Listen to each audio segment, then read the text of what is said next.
Without further ado, please welcome Jeff Baker. Jeff runs Baker SEO, an SEO training organization to teach the 5% of SEO that creates 95% of the results. Previously, he was the CMO at Brafton, a creative content agency, and his work has been seen on Moz.com, Search Engine Land, and more. Jeff, please share your screen. The floor is yours. Okay, thanks for having me, everybody, and glad to have everybody attending today. Let me see if I can work out technology. All right, cool. Here we go. So today we are going to talk about rankings, and we're going to do it in a different way than I think most people are used to talking about. I am obsessed with searcher signals and RankBrain in particular. So what we're going to do is we're going to dissect RankBrain. We're going to dissect things that impact RankBrain and how people are interacting with content in search results in ways that we can improve our rankings. So with that, let's dive in, give you a quick introduction to myself. Like what was just mentioned, I was previously the CMO of Brafton. And I've recently just kind of moved into, I like training SEO. I'm more of a teacher than I am a CMO. So I really, really enjoy teaching SEO to people. And so I've started an agency, or I've rather started a training company called BakerSEO.com, where I've spent the majority of my time while I was a CMO. Really, my specialty was always SEO. And just the quick advertisement, I am an SEO training teacher and a course as well. So anybody that joins from ClearScope, you can use a discount code ClearScope, and I'll give you 67% off my course, just a big discount today. Everything that I teach in this course took me about 2 years to build, is what I used at Brafton. A lot of the stuff that I'm going to be talking about today works. Basically, it's just a course for anybody that wants to learn SEO and wants to generate results and wants to bring in lots of traffic to their site. So yeah, check me out, bakerseo.com/SEO. With that, let's jump into why you're here today. So RankBrain, it is taking over your day-to-day rankings. And let me explain why. In order to explain why, we kind of have to go into the past and talk about where Google was in the past to understand why it's doing what it is today and what it's doing today. So in the past, a lot of the ranking factors were kind of centered around very mechanical, quantitative things that were easy for Google to digest and to sort good content, quote unquote, good results from bad results. And a very easy way to do that is to count the quantity and quality of inbound links to a site and an individual page. Very easy to do. I can look at that and say, okay, here's votes of authority. Can also look at the metadata through technical SEO and say, this is what a page is about, and rank stuff that way. And then back then, content quality, Google didn't really understand context or content clusters or depth or anything like that. So it was kind of back in the heyday of content marketing, 2010, it was just write, shove keywords wherever you want them, and you have a field day, and that worked. Well, it's advanced well beyond that at this point. And now you can see, this is not to scale, right? But you can see that on-page SEO is kind of flip-flopped with content quality, and content quality might actually be a little higher than that now. And underlying the whole thing, a good way to look at this is that the content quality, on-page SEO, and inbound link profile, it's kind of like paying your entrance fee to a party, paying your cover charge to get into a party. Everything that happens after you get into the party, and you can just call it a party, page one of search, is RankBrain. And that's all user search signals that people are sending with their interactions, the way they're clicking, the way that they're interacting with content, that determines where you're going to go after you get seeded into content. Right. So everybody keeps, you keep getting all these pinged by people saying, I'm going to build you links, I'm going to do all this kind of stuff. That's fine, but it's really just gets you a seat at the table. And then everything that happens afterward is just testing in RankBrain for the most part. So What is RankBrain? Just very, very shortly, it's just a part of Google's constantly running algorithm that determines how people are interacting with content.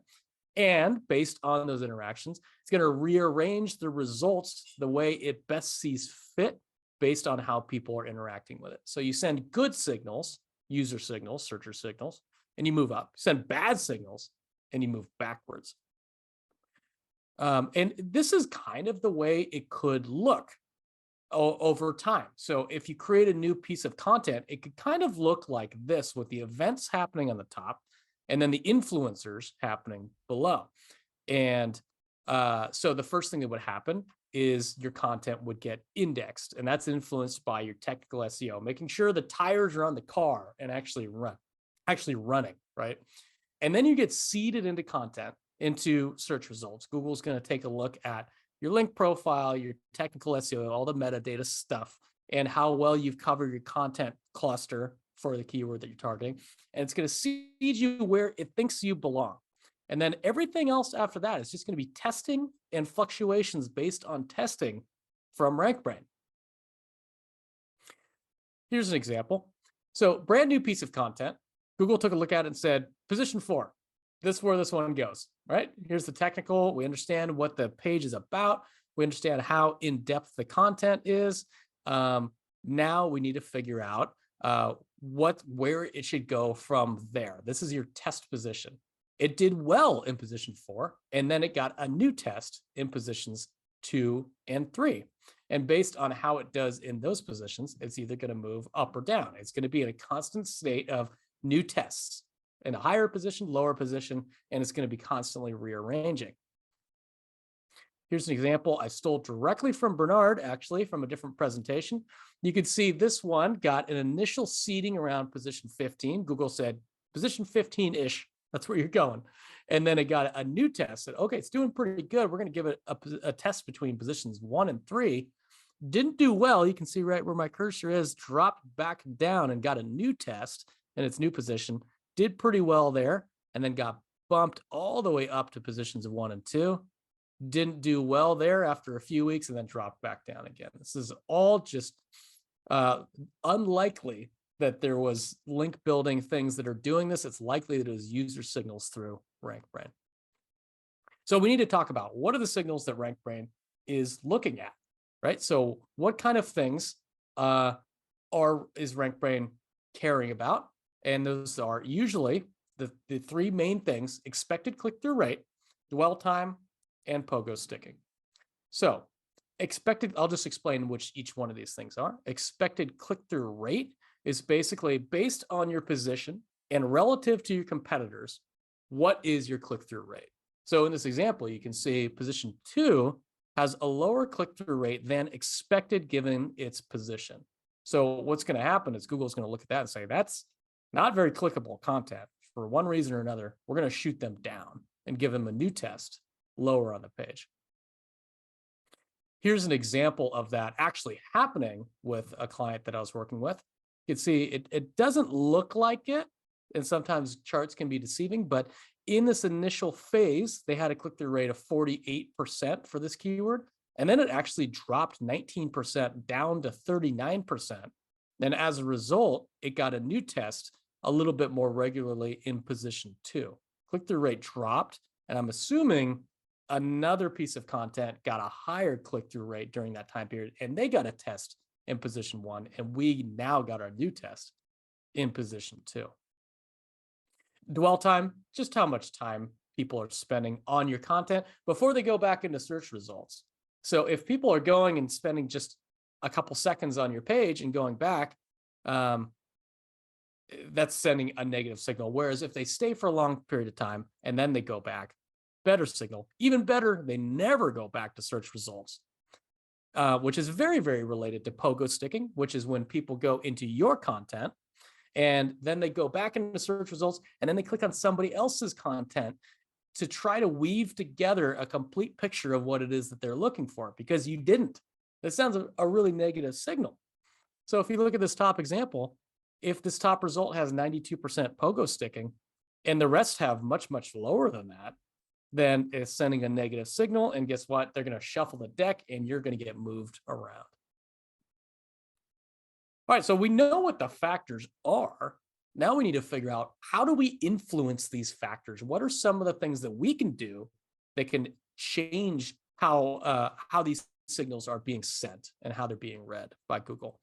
And the first thing is your title of your content, title tags, right? So this is, we are trying to beat the oops, let me go back here. I jumped ahead, sorry. I'm going to talk through these 6 things that you can influence today to send better signals to RankBrain. So the first thing is title tag clickability, and that's going to impact your expected click-through rate. Content depth, which has a double impact for seeding first, and then for dwell time and pogo sticking. Page speed, right? Nobody wants to, if a page loads too slow because it's loading 80,000 ads, I'm gone. Everybody's gone. That's just not going to do it. Media usage. Some queries expect video and or visual content. And if you don't have it, you're gone. The UX, just purely, how readable is it? Are there too many ads? Is the font size way smaller than your competitors? And like me, you can't see it. Going to influence dwell time and pogo sticking. And then, did you understand the intent of the keyword? So meaning, are you writing a commercial intent landing page, product page for something that people are actually trying to learn? So let's go through each one of these. Title tags. So this is going to influence your expected click-through rate. So basically, you want to have a higher click-through rate than anybody around you. So in essence, you want to create a better title tag than anybody around you. And here is an example of that. Here's a before after. Nothing else was changed for this piece of content. You can see it. We changed the title tag from eczema over-the-counter treatment to top 5 eczema over-the-counter treatments. Average click-through rate went from 11.5% to 20.4%. And as a result, the position ended up going up. That's just a better title tag. And I'm going to talk through how we created that better title tag using data coming up. Content depth. I think hopefully we all know a lot about that. This is a double whammy. You want a really good topic coverage for your keyword. For one, because it's going to get you better seeding. Google knows what the entire cluster of subtopics could be for a keyword, and it's going to match you up against it. And it's going to help with your seeding. Then it's going to work with RankBrain, because if people get into the content and they find everything that they're looking for and stay for a very long time, they won't pogo stick. They might not even return to search results. Sends a very, very positive signal. So here's an example. Eczema and diet got a content grade of A+. And here's a pre-optimization versus post-optimization. You can see that this page existed for a long time, generating about 20 clicks a day. And then right the day after optimization, re-indexing, goes from 250 to 300 clicks per day. This is just one of many, many, many, right? And you can see with that, the keyword rankings went from about 5 to about a test between 1 and 2. This is pretty standard for what we see for this kind of thing. Page speed, like I said, it's this one's a pretty simple one. We don't need to spend much time here. If your page is relatively lower speed than competitors, Google knows about it, your users know about it, your searchers know about it. So you're gonna have to use page speed insights to see if you're relatively slower than your competitors, because that's just a no-brainer. That's like good housekeeping. Fix that. Media usage. Some queries have a full expectation of lots of visual content, whether that be images or video. And if 100% of page 1 SERPs are using images and you're not, you're going to send negative signals. People are going to go find those images. If there's an expectation of video and you don't have it, it's an expectation of video and you don't have it, you're doing a bad job, and you are going to send negative signals and move backwards. And then we've got UX readability. This one probably doesn't require a whole lot of explanation. Like, what is the experience like? A couple easy things to take a look at and to just audit, which is what we're going to do, is figuring out how large is the font size? Is the font size actually readable? Very, very small web fonts are annoying and people don't read it. Even worse so, like now you see paragraphs or single sentences. with double spacing, right? A lot of font size is large, so people can skim super, super easily. If you have a really small font size, people are going to get annoyed by it. If you have a ton of ads on the page, people are going to get super annoyed by it as well. So that can make or break the experience, and it's very easy to audit that kind of thing. Here's an example. Look at 4 different pages here, and you can see right off the bat which one is different here. The one that has tiny, tiny font. Okay, I'm probably going to read the one that's the most easily readable. This is going to send a negative signal backwards. Okay, last thing, intent understanding. This is super, super important. It happens all the time when people are creating content. Find an awesome keyword that has good search volume, low competition, and then they create a blog for a commercial intent page. Or they try to sell something to somebody that's just trying to learn something, right? And that's going to send negative signals. So if the keyword is informational intent, create a blog or a pillar page. If the keyword is commercial intent, create a product or service landing page. Simple as that. Match the pathway perfectly. Here's an example. If I search golf tips and you try to sell me golf drivers, I'm going to get upset. I'm going to go back to search results. I'm going to find my golf tips. If I'm searching golf drivers and you try to give me information without a product, I'm going to get upset. I'm going to go try to find my golf driver. Right? Simple as that. This is pretty much no-brainer kind of stuff. Now we understand all this stuff, we are ready to audit. And audits sound boring, but these audits are going to get you better rankings. And this entire process is going to take you 25 minutes by using this audit tool. And I'm going to walk you through how to use this audit tool. And I'm going to show you examples of what it'll look like when it's done. So the first thing that we want to do is we want to beat the expected click-through rate. And in order to do that, we have to create a better content title, a better title tag than anything that ranks in SERPs. So in order to do that, this looks like a crazy, messy template, but it's actually step-by-step and really, really simple. We'll send it to you afterwards. This is what it looks like before it's done. And what's going to happen is you're going to enter all your information up here, answer just a few questions. And like I said, this part takes a total of 10 minutes to do. And down below, it's going to give you an importance ranking factors or certain important factors with your title tag that you should think about including. So let's do it step by step. First thing you're going to do is if I'm trying to rank for golf tips for women, I'm going to go into search results and I'm going to simply copy paste all the title tags that I see on page 1. And you can see on page 1, there were 8 results. Okay. Second thing I'm going to do is I'm just going to simply click the dropdown and answer each one of these questions. Is the title tag a listicle? Yes or no? Is there a year in the title? Sometimes that's super important. You'll see when you search something, and you'll have it in your mind, I want the most current information possible. Sometimes that matters. Sometimes that doesn't matter. If it does matter, then you'll see it here. In this instance, it didn't matter. However, the list thing really, really did matter. You can see most of these articles were a list. Are they using the exact match keyword in the title tag? So our keyword was golf tips for women.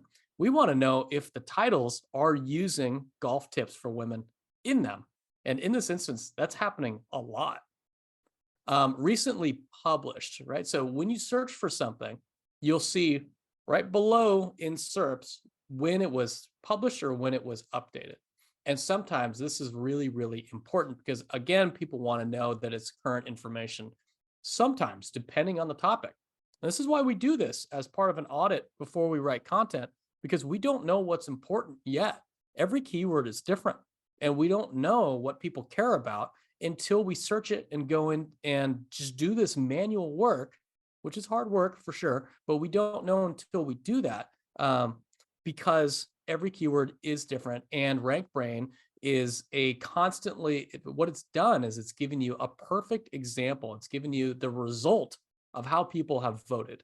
So whatever you see in SERPs is a reflection of how people have voted and what they want to see, right? So this is a really, really good way to get an understanding of all that stuff before you go. And then informational intent or commercial intent, figure that out and just click the drop down and do that. Okay, and then what we do is we just review the playbook down below and we try to figure out which of these things are actually important. And you can see using the exact match keyword, that was 38% of the time, probably important. You see there's a little legend down below. You can see what's important, what's not important.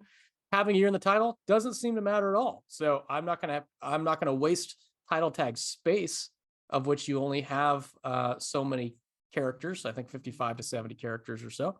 I'm not gonna waste it on that. I'm gonna use it on something more important. Being a list article, 75% of them have that. That's mandatory. In order to get clicks on page one, people are expecting a list, definitely. So put that in there. Having a recent publish date, that seems to be maybe important, probably, or nice to have. So I'm going to keep that in mind if I'm going to re-optimize that content in the future. You can use ClearScope to re-optimize content. Sometimes it's really, really important to refresh content yearly. And you can see that might be important here. And then the intent is clearly informational. And then the common phrase, I'm just scanning through these results. Let me go back. Scanning through these results, I can see that beginner was used quite a bit. So I might want to think about using beginner in there. Okay, and now you just create your title tag based on this data. Super simple. I'm going to use the exact match keyword in there, which is golf tips for women. I'm going to make it a listicle. So I'm going to say top 7. I know that the date or the year isn't that important, so I'm not going to put that in there. I know that this is going to have to be a blog because it's purely informational intent. And I saw that beginner is used quite often. I think I want to put that in there as well because I've got space in my title tag and won't get cut off. So that's going to go in there too. I'm going to use beginner. And you're done. You've created a perfect title tag based on data, based on what people are clicking on the most in 10 minutes. Okay, next thing we need to do is we need to satisfy the pogo sticking and the dwell time stuff. And in order to do that, we have to do a little bit more hard work and audit the content. And this part here is going to take 15 minutes. All right, so this is your briefing process. Just add another 15 minutes in there and you're going to know exactly what you need to do. You're going to have the perfect recipe. So again, we've got this template here, content optimizer. And again, all we're going to do is we're going to fill out the stuff above. We're going to use ClearScope and figure out what the topic coverage is for your competitors and whatever the recommended topic score is for you. We're going to figure out readability. How big is the font size? Are you using a tiny shrinky dink font or are you using a huge font? What are the CTAs and conversion action items? So you don't overload somebody inappropriately for that query. Is there video being used? Is there broad imagery being used? And how fast is the page? And I just did one yesterday and it took me, I think, about 7.5 minutes or so. So 12 minutes is maybe overshooting a little bit, but this is exactly what it looks like finished. And you can see golf tips for women. Here's my results, topic coverage based on position. Font size, for the most part, pretty big. The average web font is 16, and this one's pushing 18. Most of these just use ads and nothing else. So I would probably go pretty light in terms of trying to, monetize this page. Video media, use constantly. I have to use video. That's mandatory or it's not going to work. So if I see this keyword looks great, I'm going for my briefing process and I'm like, oh, okay, I'm just going to write a piece of content and not use images or video. I'm not going to make it because this is what people are expecting. And then page speed, you can see it's kind of all over the place. I want to keep it under the average if I can. So now we're just going to evaluate the guide that pops up down below. And you see the minimum topic score according to ClearScope is an A+, got to hit that. Font size is an average of 18. So if I want to be readable, I got to be in that range for sure. Video media is used 63% of the time. I'm going to put that as mandatory, as well as broad imagery is used 50% of the time. I'm going to put that as mandatory. People want to see pictures for sure. Speed is 2.9 seconds. should keep your page speed as fast as possible always, but now you got an idea of where you should land. And there's all kinds of CTAs. There was ads, there was pop-ups, but generally not more than one. So I would keep it to one thing for sure. And that's it. You have got your guide to create the best content to satisfy the users to beat RankBrain. Okay, we'll take some questions really quickly. I'm just going to explain myself real quick. You're ready to create content and start writing. Basically, I'm just going to actually let me just do this at the end. I want to keep on topic. That's totally fine. Let's just take some questions because I want to do the spiel later. I'm more in the zone. Talk about Perfect. Sounds great. Yeah, we have a couple of questions. To kind of kick us off, Natalie asked, what do you use for or to find page speed? Oh, I use Lighthouse or Page Speed Insights by Google. But you can also use GT Metrics. That's GTmetrix.com. Both of those will get you what you need. Awesome. And then Sophie has a question. Where do you see the metrics like click-through rate and pogo sticking? Oh, well, you likely won't be able to tease out your competitors' click-through rate, but you can find your click-through rate in Search Console for any keyword that you're targeting on any page. And then the pogo sticking, that was just an example. I don't have that information. Google is going to have that information. And all we can do is just kind of make guesses behind what's happening. A lot of what we're doing is just everything, the best that we can do. It's just the best that we can do to figure out what's impacting these factors. Just by kind of sniffing out a trail, just doing like a Sherlock Holmes type of thing. But I don't have access to those direct numbers. If we did, oh man, we'd have the black box. True. The next question, what do you do if you're nowhere near the front page of Google? Would you be doing the same things for a brand new website or blog just getting started? If you're nowhere near, it depends on how old the content is, really, and how old the domain is. I did a really, really long study. It just about broke my brain. It took me about a year of all the blogs that we did for Brafton, and I did a correlation study on how long it took new content to actually start to perform and get onto page one. And it was like by a landslide. It took almost exactly 90 to 100 days for everything to get there. So I don't even look at new content for 100 to 150 days to see how it's performing. So that's the first part, like how old is the content? And if it passes that 100 to 150 day threshold, I'm going to say, all right, it's going to do what it's going to do at this point. And if it's not doing what I want it to do, then definitely what you need to do is probably take a look at reoptimization. Go through all the things, this checklist of stuff, and see what's going on, because you're going to cover most of your bases. A good starting point is the content coverage strong enough? So, use ClearScope and see, do I have a C versus an A? Because Google knows how well you've written your content. And if it's not high enough, you won't even get a shot, right? So that's probably a good starting point. It's just evaluating those two factors. I don't know, Bernard, if you had anything to add to that. If you're joining in here. Yeah, I think you covered it pretty well.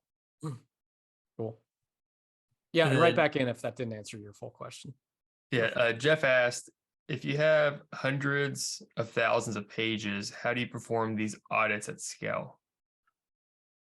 Are we talking like a B2C type of play? Because that's going to be kind of a different animal.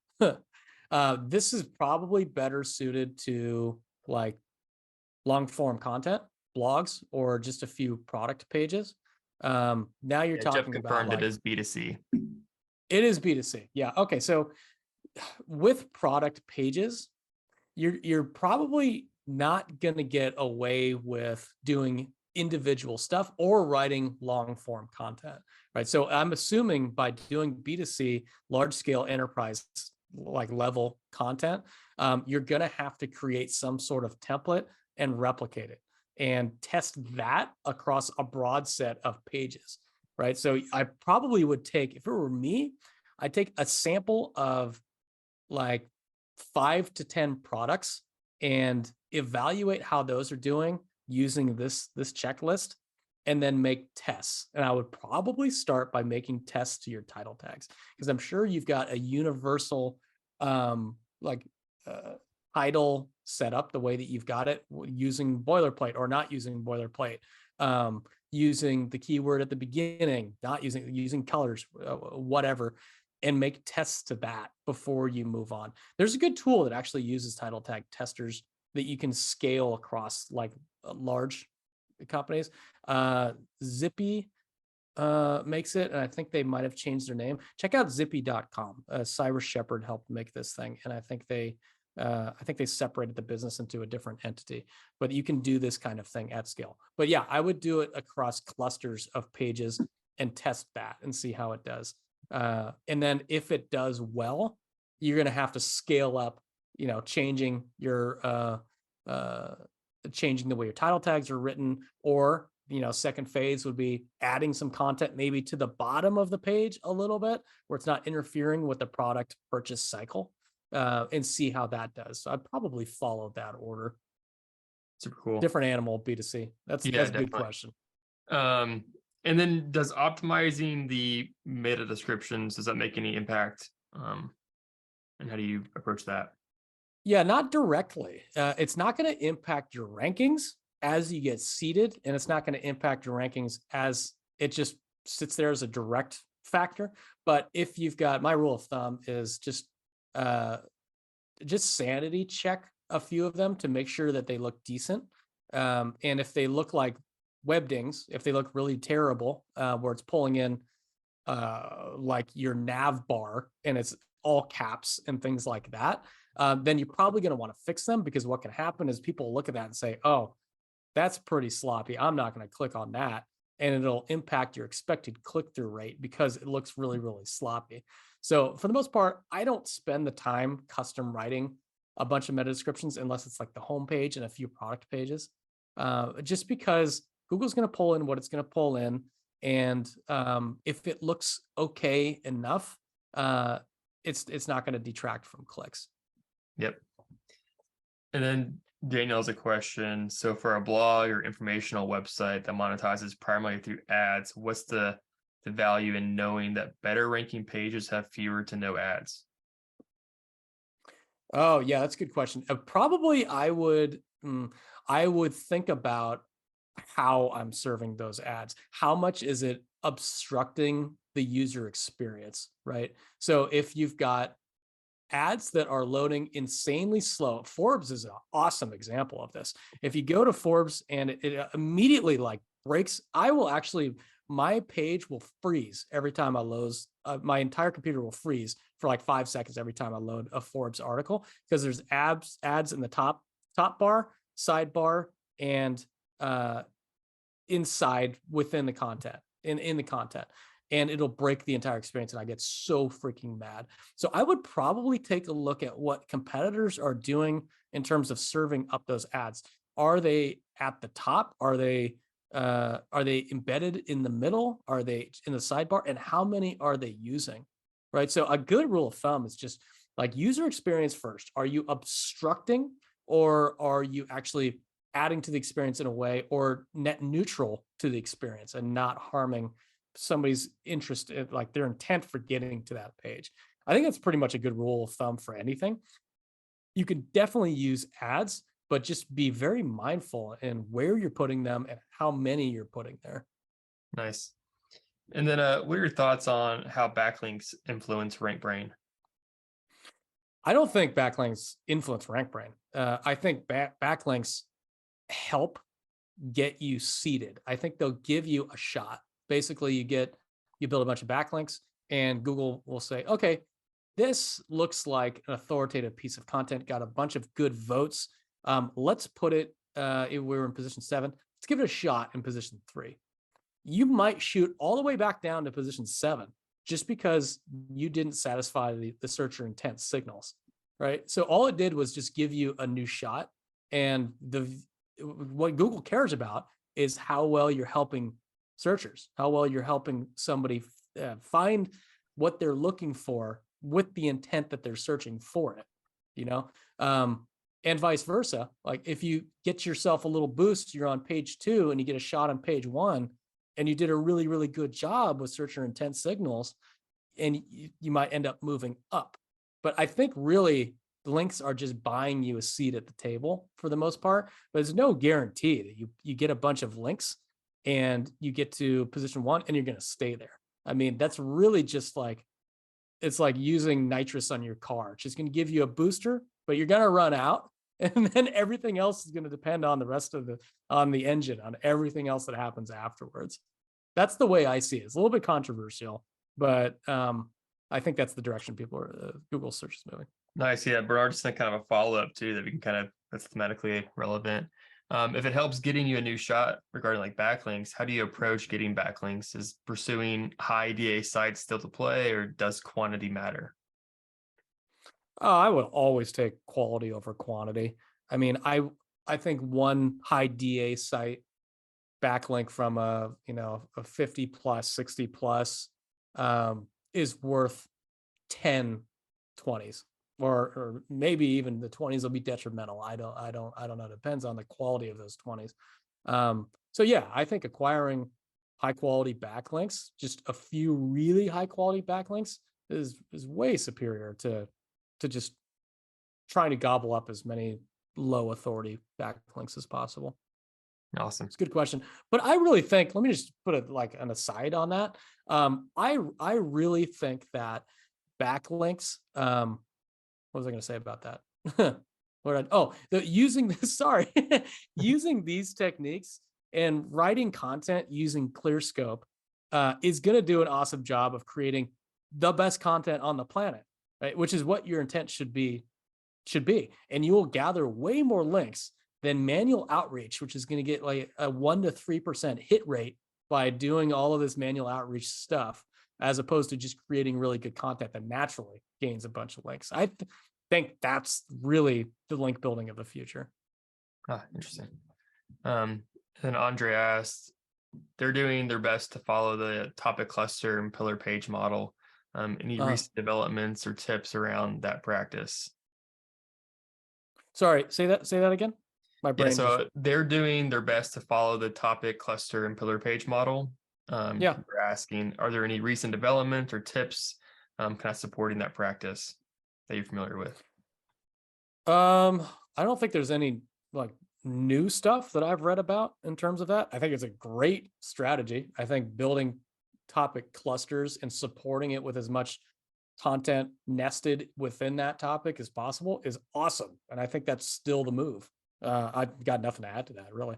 Cool. And then another question from Bernard: for testing title tags, I've used a lot of good like CTR boosts by using Google Ads copy to optimize them.